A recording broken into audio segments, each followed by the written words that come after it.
Time to get some advice. A few small business owners out there. We don't do this on talkSport very often, do we? No. England and Saracens rugby star Jamie George is the co-founder of the physiotherapy clinic Carter and George, having taken the plunge with his longtime friend Reece Carter. 23% have said they would like to change careers and start a new venture, with 67% who have done saying they're happy with their choice. Let's get some tips and find out how his particular business is treating him. A very good morning to three-time Six Nations winner Jamie George. Morning, Jamie. Good morning, Jamie. How are you? Morning, everyone. How are we? We're in top form. So tell us, Jamie, when did this idea come to fruition, and what are your plans longer term? So we set up our physio clinics about 6 years ago. So with a friend of mine from school, obviously I'm lucky to play for Saracens, who put a huge emphasis on sort of personal development outside of the game. And I was pretty keen to do this, and sort of our strap line is to deliver the same level of elite care that I get as a professional sportsman to the general public. So obviously with the help of Funding Circle, we're looking to try and grow now, and we've got huge growth plans over the next few years. So it's exciting times.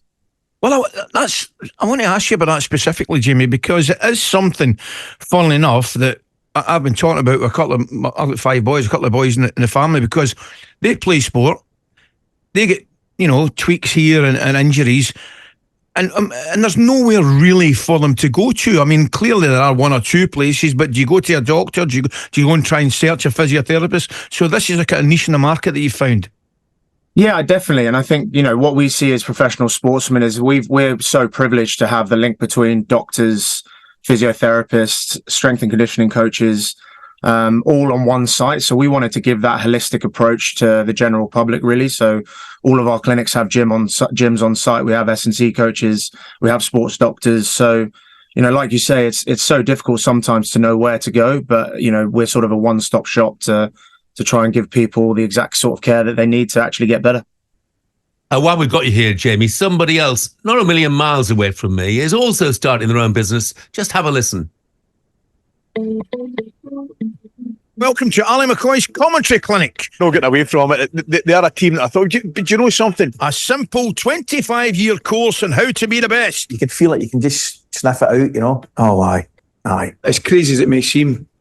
I want to pat myself in the back here, but I've covered both bases there. Next question. This is obviously a big problem. Just 99p a month. Nobody talks about his mistakes. Not even Saturdays. He's 3 years at least. Yeah, okay. Yeah, I don't think you'll be panicking, Jamie, about your project there. I think I've got a bit of work to do, mate. Yeah. I think you might need a hand, mate. Yeah. Listen, I want to move on, if I may, to the Six Nations getting underway next month. You boys, in my opinion, had a fantastic World Cup. You could argue desperately unlucky not to get to the final. I'm guessing that the plan would be to kick on from there, and which will be a Six Nations which will be as competitive as it has been in years. No, definitely. We're really proud of what we put out at the World Cup. Obviously, not many people gave us too much of a chance going out there, but I think the way that we played in that semi-final against South Africa, and the sort of character and fight that we showed is the template of what English rugby should be about. And, the messages that I had coming home was one of huge positivity and excitement. And we need to use that momentum going forward, because, as you say, this Six Nations is going to be absolutely huge. There are so many teams on good form, but it's an exciting time to be an English rugby player, and it's an exciting time to be an English rugby fan. What a curtain raiser on February the 2nd as well, Jamie. France against Ireland, who I guess you see as your 2 biggest rivals. No, absolutely. Like, what a game that's going to be. Both teams showed the sort of quality that they've had over the last couple of years, and to open that up on a Friday night is going to be absolutely huge. We'll certainly be sitting down to watch that, and before we focus on our first game against Italy. Jamie, what about the absence of Owen Farrell? A lot has been made of it. Where do you stand on that?